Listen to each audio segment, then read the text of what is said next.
মহামারী করোনা ভাইরাসের নতুন ধরন ওমিক্রন মোকাবেলায় সব ধরনের প্রস্তুতি নেওয়া হয়েছে বলে জানিয়েছেন স্বাস্থ্যমন্ত্রী জাহিদ মালেক। তবে আপাতত সীমান্ত বন্ধ করে দেওয়া এবং লকডাউনের কোনো পরিকল্পনা নেই বলে জানিয়েছেন মন্ত্রী। রোববার দুপুরে সাভারে বাংলাদেশ ইনস্টিটিউট অব হেলথ ম্যানেজমেন্টে নবনির্মিত ভবন পরিদর্শন শেষে সাংবাদিকদের সঙ্গে আলাপকালে মন্ত্রী কথা বলেন। স্বাস্থ্যমন্ত্রী বলেন, আমাদের যা যা প্রস্তুতি নেওয়া সম্ভব ইতোমধ্যে সব নিয়েছি। এই মুহূর্তে বর্ডার বন্ধ করার কোনো পরিকল্পনা নেই। দেশ ভালো আছে, নিরাপদে আছে। এখনো এমন পরিস্থিতি হয়নি বর্ডার বন্ধ করতে হবে, লকডাউন দিতে হবে।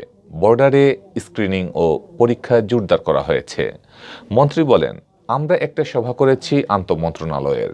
সেই সভা থেকে অনেকগুলো সিদ্ধান্ত হয়েছে। সাউথ আফ্রিকা ও ওমিক্রন আক্রান্ত অন্যান্য দেশ থেকে যারা আসবে তাদের 48 ঘন্টা আগে টেস্ট করে আসতে হবে। তাদেরকে 14 দিন কোয়ারেন্টিনে থাকতে হবে। বর্ডারে পরীক্ষা জোরদার করেছি, কোয়ারেন্টিন জোরদার করেছি।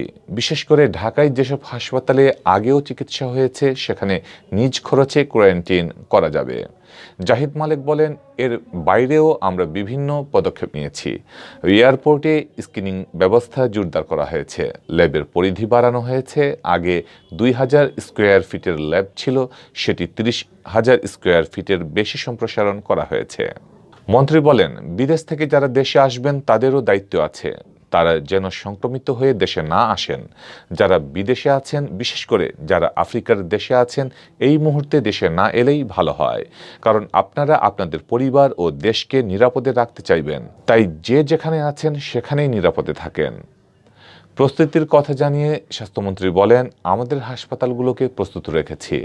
আমরা ইতোমধ্যে জেলায় জেলায় চিঠি পাঠিয়ে দিয়েছি, তারা যেন ওমিক্রন মোকাবেলায় প্রস্তুতি গ্রহণ করেন।